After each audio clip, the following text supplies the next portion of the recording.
السلام عليكم ورحمة الله وبركاته. அளவற்ற அருளாளனும் நிகரற்ற அன்புகளும் அந்த ஏழு இறைவனின் திருப்பை போற்றி ஆரம்பம் செய்கிறேன். கண்ணியத்திற்குரிய சகோதரர்களே, சகோதரிகளே, அல்லாஹ்வுடைய மாபெரும் பேரர்களால் அருள்போகும் சுபூத்துலைக்கு பிறகு நாம் அறிந்து கொள்ள வேண்டிய இன்றைய இஸ்லாமிய மார்க்க செய்தியாக அல்லாஹ்வுடைய மார்க்கத்திலே கொள்கைதான் தலைவன் என்ற அடிப்படையில் சமீபத்திய காலங்களில் ஏகத்துவத்தை சார்ந்த தௌஹீத் வட்டாரத்தில் மார்க்க உரை நிகழ்த்தக்கூடியதை பார்ப்போம். அந்த தலைப்பில் கொள்கைதான் ஒரு மனிதனுக்கு, ஒரு ஆணோ பெண்ணோ யாராக இருந்தாலும் தலைவன் கொள்கை என்று பேசும் பொழுது அதை விமர்சனம் செய்யக்கூடிய சில பேர் சமுதாயத்தில் இருக்கிறாங்க. மனநோயாளியாக, மனம் சம்பந்தப்பட்ட பாதிப்பு உள்ள நபர்கள் என்ன நல்லறங்கள் செஞ்சாலும், எதை பற்றி நம்ம ஒரு மக்கள் மன்றத்தில் எடுத்து பிரச்சாரம் செய்தாலும், ஒரு தன்னளவில் பயன் பண்ணாலும், என்ன தன்னளவில் இபாதத்துகள் செய்தாலும், எல்லா விஷயத்திலையும் பாருங்கள் எல்லாம் அந்த அது ஒரு நரகத்துக்கு அழைத்து செல்லக்கூடிய ஒரு நோய். எதுக்கெடுத்தாலும் குறை, தன்னை பரிசுத்தவான்களாக கருதி கொண்டு பிறர்லாம் அயோக்கியர்கள், பிறர்லாம் கெட்டவன், பிறர்லாம் பாவி என்ற அடிப்படையில் அந்த மாதிரி இருக்கக்கூடியவங்களை பார்க்குறோம். அதில் வாங்க, கொள்கை இப்படி மனுஷனுக்கு தானே கொள்கைக்கு எப்படி தலைவனாகும் இப்படின்னு நினைச்சாங்க. உலக வாயங்கள் உளறி கொண்டு இருக்கக்கூடிய விஷயத்த பார்க்குறோம். அது என்ன பொருள்?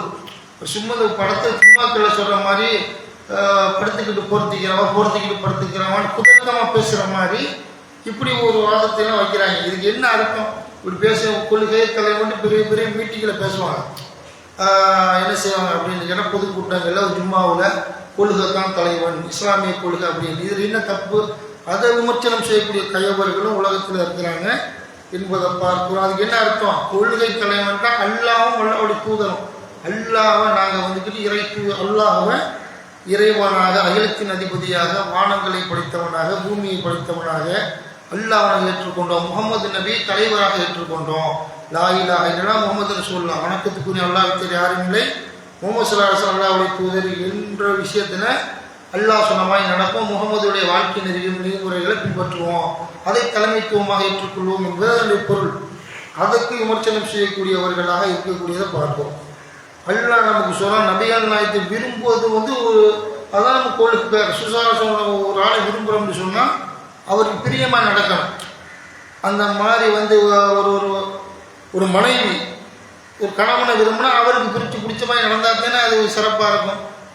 ஒரு பணியாளர் முதலாளியை விரும்புகிறான்னு சொன்னால் முதலாளிக்கு பிடிச்ச மாதிரி நடக்கணுமா இல்லையா? நடந்தால் தானே அதில் ஒரு பிரியம் இருக்குது அப்படி என்ற அர்த்தம் வரும். அதில் அவர் நேசிக்கிறாருங்க அப்படிங்கிற அடிப்படையில் அந்த மாதிரி அல்லாஹ்வையும் அல்லாஹ்வுடைய தூதரையும் நேசித்தல் என்பதுதான் கொள்கைக்கு அளவுகோல். அல்லாஹ் சொல்ல இப்படி நேசிக்க வேண்டும் என்று குர்ஆன் போதிக்கிறது. உலகத்தில் கள்ளக்கப்படவன் நேசிக்கிறவன் நடிப்பான். அந்த மாதிரி நடிகர்கள்லாம் தவிர்த்து விட்டு உண்மையிலே நபிகள் நாயகத்தை எப்படி நேசிக்கிறது குர்ஆன் நமக்கு போதிக்கிறது. அந்த எப்படி சொல்கிறாங்க அப்படின்னு கேட்டினா 9:24 9வது அத்தியாயத்தினுடைய 24வது இறைவசனம், குல் இன்கான ஆபாவுக்கும் அபுனாவுக்கும் இஹ்வானுக்கும் அஸ்வாஜக்கும் அஷீரத்துக்கும் அஸ்வாஜுக்கும் அஷீரத்துக்கும் அம்வாலு நிக்தரத்துமுஹா திஜாரத்தும்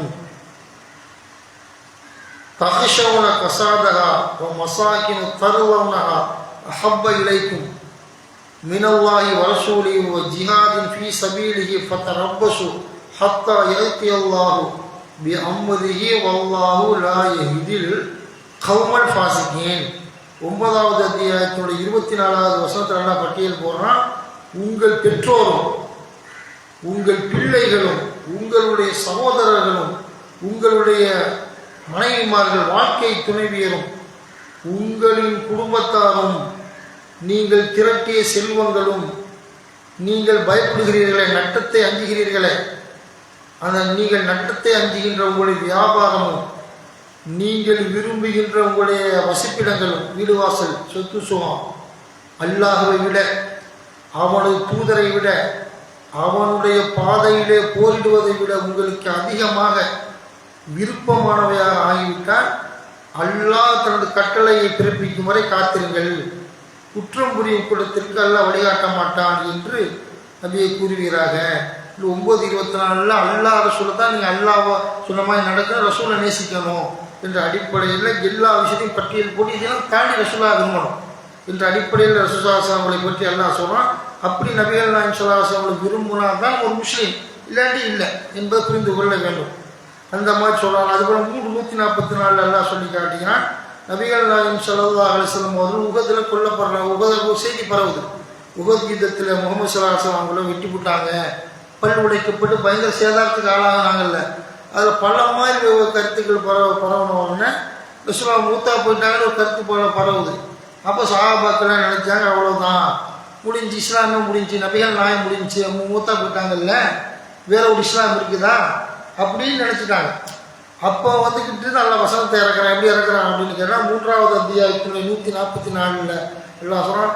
எல்லாம் சொல்லி காட்டுறான். மாமா முஹம்மது இல்லா ரசூல் கது கலத்து மின் கபுலிஹி ருசுல் அஃபையும்மா தவு குத்திலன் கலபத்தும் அலா அவகாபித்தும் வம என் கலிப அலா அகிபைஹி ஃபலை எது அல்லா ஷைஆ வாச எஜிசில்லா உஷாக்கிறேன். 3வது அத்தியாயம் 144 வசனம். முகமது தூதர் தவிர வேறில்லை, அவருக்கு முன் தூதர்கள் சென்று விட்டனர். நபிகள் நாயகமாகி இவர் இறந்து விட்டால் அல்லது கொல்லப்பட்டு விட்டால் வந்த வழியிலே நீங்கள் இஸ்லாத்துக்கு போய்விடுவீர்களா? வந்த வழியே திரும்புவோர் அல்லாஹ்வுக்கு எந்த கேடுமே செய்ய முடியாது, நன்றியுடன் நடப்போருக்கு அல்லாஹ் கூலி வழங்குவான் என்று அல்லாஹ் சொல்றான். அப்போ நபிகள் நாயகம் மூத்தா போட இஸ்லாம் போயிருமா? நபிகள் நாயகம் ஸல்லல்லாஹு அலைஹி வஸல்லம் போரில் கொல்லப்பட்டால் இஸ்லாம் போயிருமா? அல்லாஹ்வுடைய மார்க்கம் இஸ்லாம் இருக்கும். அது நபிகள் நாயகம் ஸல்லல்லாஹு கொண்டு வந்த கொள்கை இருக்கும். அந்த கொள்கை தான் தலைவன். ரசூலுல்லாஹ் கொண்டு வந்த கொள்கை என்ன? திருக்குர்ஆனுடைய கொள்கை என்ன? அல்லாஹ்வை தவிர கடவுள் இல்லை, அல்லாஹ் ஒருவன் தான். அவனை தவிர கல், மண், சூரியன், சந்திரன், செத்து போனான், உசுரோடு உள்ளான், தர்கா எதுவுமே கடவுளாக முடியாது. மரம் மட்டும் செடி கொடிகள் அல்லாஹ் தான் இறைவன். அல்லாஹ்வை தவிர எந்த கடவுளும் இல்லை. முகமது கொல்லப்பட்டால் அவர் கொண்டு சித்தாந்தம் போயிருமா? அல்லாஹ் ஒரு கடவுளுக்கு பேர் 10 கடவுள் ஆயிடுவான் சொல்ல மொத்தா போயிட்டாருல. 50 கடவுளை வணங்குவோம் அப்படி சொல்ல முடியுமா? லட்சம் கடவுளை வணங்குவோம். அடை முகமது போனால் போயிட்டு போறாரு. என்னுடைய கொள்கை என்ன? அல்லாஹ்வுடைய கட்டளை என்ன? அல்லாஹ் என்ன மட்டும் வணங்கணும், என்ன தவிர வேறு எதை வணங்கினா நரகத்துக்கு போயிருவீங்க நல்லா சொல்லணும் இல்லையா? அல்லாஹ் மட்டும் வணங்கினா சொர்க்கம் கிடைக்கும்னு சொல்லி. அப்போ நபிகள் நாயகம் ஸல்லல்லாஹு அலைஹி வஸல்லம் அவங்களுக்கு முன்னாடி வந்து ஏழை இறை தூதர்களை யாராக இருந்தாலும் சரி, கொள்கை தான் மார்க்கம், கொள்கை தான் நமக்கு தலைவன். கொள்கைன்னா அல்லாஹ் பேர் யாரும் இல்லை, அதில் உறுதியாக இருக்க. சூனியம் கிடையாது, செய்வனம் கிடையாது, மாய மந்திரம் கிடையாதுன்னு உறுதியாக இருக்கணும். அதுதான் அல்லாஹ் சொல்லி காட்டுறான். கொள்கையே தலைவன் என்று மார்க்க அறிஞர் பயான் பேச அதுக்கு என்ன அர்த்தம்? அல்லாஹ்வை தவிர கடவுள் இல்லை, அதற்காக தான் அந்த கொள்கை, அதான் ஏற்றுக்கிறோம், அதான் தலைவன் என்ற அடிப்படையில் மனிதருக்கு தான் கொள்கை, கோட்பாடு, சித்தாந்தங்கள்லாம் இதை புரிந்து கொள்ள வேண்டும் என்பதை உணர்ந்து, அதுபோல் வந்து அல்லாஹ் ரசூல் சொன்ன மாதிரி என்ன செய்யணும், கொள்கையை தலைவனாக ஏற்றுக்கொள்ள வேண்டும். அதுபோல் சட்டத்திட்டங்களாக இருக்கும், ஹுக்கும்கள், சட்டத்திட்டங்கள், மசாயில்கள், இதெல்லாம் அடுத்தடுத்த நிலை. தொழு, நோம்பு, ஜக்காத்து கொடுக்க 2வது நிலை. முதல்ல வந்து ஃபண்டமெண்டல் என்ன? வணக்கத்துக்குரிய அல்லாஹ். அந்த அல்லாஹ்வை ஏற்றுக்கிற ரசூலுல்லாஹ் இறுதி தூதராக ஏற்றுக்கொண்டு தான் தொழுகை, நோம்பு, ஜக்காத்துனா அல்லாஹ் ஏற்றுக்கிற ரசூலுல்லாஹ் ஏற்றுக்கிறாம தொழுகை, நோம்பு, ஜக்காத்துனா செஞ்சோன்னு இந்த பயணம் அப்படின்னு தெரிஞ்சவங்க இபாதத்துக்களை எந்த பலனும் இல்லை, நரகத்துக்கு போயிடுவான். அல்லாஹ் ஏற்றுக்கிற மாட்டான். கொள்கையா என்று சொன்னால் அல்லாஹ்வை மட்டும் நாங்கள் நம்பி பிறகு வணக்க வழிபாடுகள் எல்லா விஷயத்தையும் நாங்கள் நடைமுறைப்படுத்துவோம் என்று ஒரு மூமினான முஸ்லீமான மக்கள் நம்பிக்கை உண்டு செயல் வடிவம் கொடுத்தால் அவங்க மறுமுறை சொர்க்கத்துக்கு போவாங்க. அந்த கொள்கையில் அடிசறுக்குன்னு வைங்க, மசாயில்கள் அடிசறுக்குனா கூட எல்லாம் மன்னிச்சிருவான். 2 கருத்து 3 கருத்து இருக்கும். அல்லாஹ்வை தவிர பல கடவுள் இருக்கிறான்னு நம்பிட்டான்னு வைங்க, நிரந்தர நரகத்துக்கு போய்விடுவான் என்று மார்க்கம் சொல்கிறது. இதை உணர்ந்து கொள்கையே நமக்கு தலைவன் என்ற அந்த கொள்கையை அல்லாஹ் ஒருவன் தான் கடவுள் என்ற விஷயத்தில் உறுதியாக இருந்து நாளை மறுமையில ஜன்னத்துல் ஃபிர்தௌஸின் சொர்க்கத்தை பெறுவோமாக என்று சொல்லிக்கொண்டு இன்றைய சுபுடைய பயானை நிறைவு செய்கிறேன். அஸ்ஸலாமு அலைக்கும் வரஹ்மத்துல்லாஹி வபரகாத்துஹு.